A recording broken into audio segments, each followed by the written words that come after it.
আমি আর কয়েকটি বিষয় বলতে চাচ্ছি যে এই রমজান মাসে আমরা কি কি আমল করতে পারি। একেবারে আমি নিজে আমল করি এবং আমি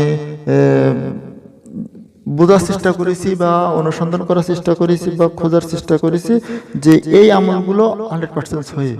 আবু হুরায়রা রাদিয়াল্লাহু তাআলা আনহু বলছেন, নবী করিম সাল্লাল্লাহু আলাইহি ওয়াসাল্লাম আমাকে 3টে ওসিয়ত করে দিলেন। আবু হুরায়রা, তুমি 3টি আমল ধরে রাখবে। একটা হলো যখন ফজরের নামাজ শেষ করে সূর্য উঠবে তখন তুমি 2 রাকাত নামাজ পড়বে। আরেকটা আমল হলো প্রতি মাসে 3টা করে রোজা রাখবে। আরেকটি আমল হলো রাত্রে ঘুমানোর আগে তুমি অবশ্যই বেতের নামাজটা শেষ করে ঘুমাবে। তাই যেহেতু আমরা এখন রমজান মাসে আমরা কিন্তু সবাই এই রোজা রাখবো, অতএব এটা আমরা পেয়ে গেলাম এবং আমরা সবাই তারাবি নামাজের সাথে সাথে আমরা বেতের নামাজ পড়বো, এটাও আমরা পেয়ে গেলাম। কিন্তু সূর্য ওঠার পরে যে 2 রাকাত নামাজের কথা নবী করিম সাল্লাল্লাহু আলাইহি ওয়াসাল্লাম বলছেন, এটাকে অনেকে ইশরাক নামাজ বলে, অনেকে সালাত দোহা বলে। অতএব সূর্য ওঠার পরে আমরা 2 রাকাত, 4 রাকাত, 6 রাকাত, 8 রাকাত, যে যতটুকু সক্ষম হয়, যার যতটুকু সময় কোলায়, আমরা এই আমলটি করার চেষ্টা করব। অনুরোধ করছি আপনাদেরকে এই আমলটা করার জন্য। আমি নিজে করার চেষ্টা করি এবং আপনাদেরকে যারা আমার কথা শুনছেন বা শুনবেন তারা অন্তত এই আমলটা 100% করার চেষ্টা করবেন। তার আগে একটু বলে নি নফল ইবাদত আমাদের কেন দরকার। আল্লাহ নবীর একজন সাহাবী নবী করিম সাল্লাল্লাহু আলাইহি ওয়াসাল্লামের কাছে আসলেন। নবী করিম সাল্লাল্লাহু আলাইহি ওয়াসাল্লাম বলছেন, সাহাবী তুমি আমার কাছে কিছু চাও। আমার সাহাবীর নামটা স্পষ্ট করে মনে নেই, কিন্তু হাদিসটি মনে আছে। নবী করিম সাল্লাল্লাহু আলাইহি ওয়াসাল্লাম বললেন, সাহাবী আমার কাছে তুমি কিছু চাও। সাহাবী বললেন, আমি কি চাবো? আমাদের সমাজ হলে আমরা তো অনেক কিছু চাইতাম। বর্তমানে করোনা ভাইরাস বললো, যদি কেউ কোনো মন্ত্রী এমপি বা কোনো ওই পর্যায়ে কেউ যদি বলতো তাহলে আমরা হয়তো তিরানের কাঠ চাইতাম বা অন্য কিছু চাইতাম।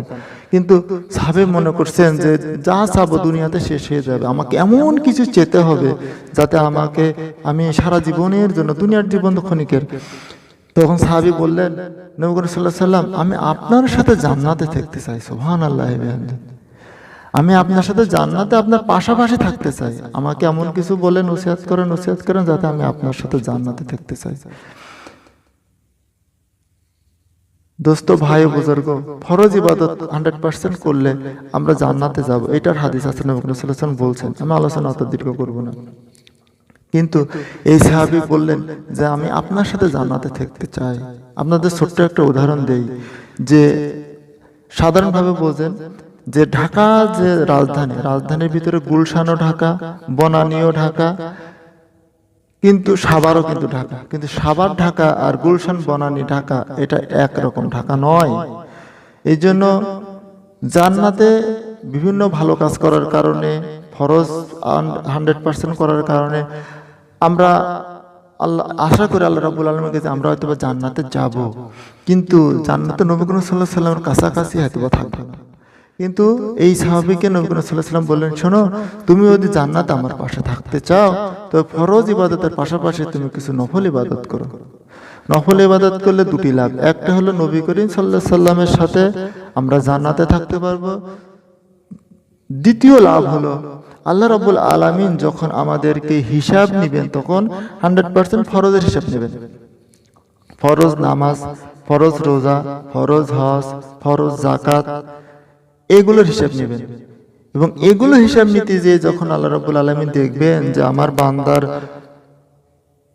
ফরজ নামাজ কিছু বাদ পড়ে গেছে, ফরজ রোজা কিছু বাদ পড়ে গেছে, তখন আল্লাহ রাব্বুল আলামিন বলছেন, হাদিস শরীফের ভিতরে আসছে, আল্লাহ রাব্বুল আলামিন বলবেন যে দেখো আমার বান্দার আমলনামায় কোনো নফল ইবাদত আছে কিনা, নফল সালাত আছে কিনা, নফল রোজা আছে কিনা।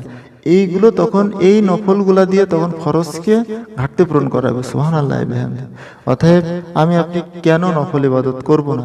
রমজান মাস আসছে, একটি নফল ইবাদত করলে অনেক গুণ সওয়াব আমরা পাবো। 1 টাকা দান করলে আমরা অনেক সওয়াব আমরা পাবো। আমি সীমারেখাটা এই জন্য বলতেছি না, কারণ নবী করিম সাল্লাল্লাহু আলাইহি ওয়াসাল্লাম বলছেন যে তোমরা যে দান করো বা তোমরা যে ইবাদত করো সেটা আল্লাহ রাব্বুল আলামিন 1 থেকে 10 থেকে 700 পর্যন্ত বাড়িয়ে দেয়। এবং কতটুকু দিবে না দেবে সেটা আল্লাহ রাব্বুল আলামিন ভালো জানেন, যেহেতু বলছে হাদিস শরীফে আছে 700 পর্যন্ত বাড়িয়ে দিবেন। আল্লাহ সেগুলোর বেশিও দিতে পারেন, কারণ আল্লাহ রাব্বুল আলামিন তো গফুরুর রহিম, তিনি দয়াময়, রহমান রহিম।